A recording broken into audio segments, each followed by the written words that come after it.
कहाँ गायब हो गई मीरा। देखिए मीरा की कहानी। मीरा अपने माँ बाप की इकलौती बेटी थी, लाड प्यार में पली बढ़ी, हमेशा हंसमुख रहती, अपने माँ बाप की जान थी। वह 11वीं क्लास में पढ़ती थी। एक दिन वह स्कूल से नहीं आई।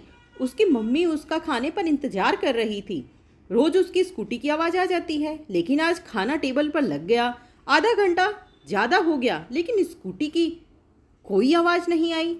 अब मीरा की मम्मी को धीरे धीरे घबराहट होने लगी। उन्होंने फटाफट अपनी गाड़ी निकाली और साथ में नौकर को कहा, अगर मीरा बीबी आती है तो मुझे तुरंत फ़ोन करना, समझे? मैं स्कूल जाकर देखती हूँ। मीरा की माँ स्कूल पहुँचती है, सीधा प्रिंसिपल मैडम के ऑफिस में जाती है। उनको देखते ही प्रिंसिपल मैडम कहती है, आइए मैडम, कैसे आना हुआ? मीरा की माँ ने कहा, मेरी बेटी घर नहीं आई, 1 घंटा हो गया है, कहाँ है? ये सुनते ही प्रिंसिपल कहती है, कैसे, क्या हुआ? आइए आप बैठिए, अभी देखते हैं। तभी कक्षा अध्यापिका को बुलाया जाता है और मीरा के बारे में पूछा जाता है। वह कहती है, आज तो मीरा स्कूल ही नहीं आई, हमने रजिस्टर में अपसेंट डाला है। अब तो मीरा की माँ का बुरा हाल हो गया। उन्होंने तुरंत मीरा के पापा को फ़ोन किया। वे तुरंत सारा काम छोड़कर घर आ गए। उधर मीरा की माँ भी घर आ गई। सबसे पहले दोनों पुलिस स्टेशन गए। वहाँ जाकर पुलिस को बताया कि उनकी बेटी मीरा आज सुबह से ही लापता है। ये उसकी फ़ोटो है। मीरा के पापा ने कहा, सर आप जल्दी से पुलिस भेजकर मीरा को ढूंढने में हमारी मदद कीजिए। पता नहीं मेरी बच्ची किस हालत में होगी। मैं आपकी हर तरह की मदद करने के लिए तैयार हूँ, बस आप मेरी बेटी ढूंढ दीजिए। कहते कहते मीरा के पापा रोने लग जाते हैं। चप्पे चप्पे पर पुलिस मीरा को ढूंढने में लग जाती है। स्कूल के रास्ते में भी मीरा के साथ साथ उसकी स्कूटी भी गायब है। पुलिस उसकी भी तलाश जारी रखती है। स्कूल के रास्ते में एक दुकान के बाहर सीसीटीवी कैमरा लगा है। पुलिस सुबह की फुटेज निकलवाती है। इस फुटेज में मीरा सुबह एक लड़की के साथ बैठकर स्कूल वाली साइड न जाकर सामने जो रास्ता जंगल के साइड जाता है उधर जाती है। पुलिस के पास अब एक सुराग था। पुलिस के कुछ जवान जंगल की ओर जाते हैं। काफ़ी दूर जाकर उन्हें वहाँ मीरा की स्कूटी गिरी हुई मिलती है। तभी उन्हें उस लड़की पर भी शक होता है। कौन है वो लड़की? फुटेज में भी उसने अपना चेहरा दुपट्टे से ढक रखा था। पुलिस के सामने ये लड़की ही सबसे बड़ा सबूत थी। उसकी तलाश करने के लिए पुलिस स्कूल गई। वहाँ जाकर स्कूल की फुटेज चेक की गई। तभी पुलिस को सेम वही ड्रेस में एक लड़की दिखाई दी।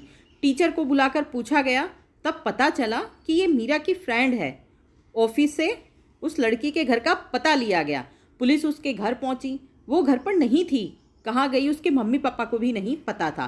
सादे कपड़ों में 2 पुलिस वालों को उस लड़की के घर के नीचे, जिसका नाम रवीना था, छोड़ा गया। उधर पुलिस मीरा के घर पूछताछ के लिए गई। वहाँ पर अभी तक कोई फिरौती के लिए भी फ़ोन नहीं आया था। मीरा के मम्मी पापा का रो रो कर बुरा हाल था। अगर कोई फ़ोन आता है तो पुलिस नंबर ट्रेस करने के लिए भी तैयार थी। उधर मीरा की सहेली, जिसका नाम रवीना था, अपने घर जाते हुए पुलिस वालों को दिखाई दी। उन्होंने तुरंत लेडी पुलिस को बुलवाकर रवीना को पूछताछ के लिए पुलिस स्टेशन लेकर गए।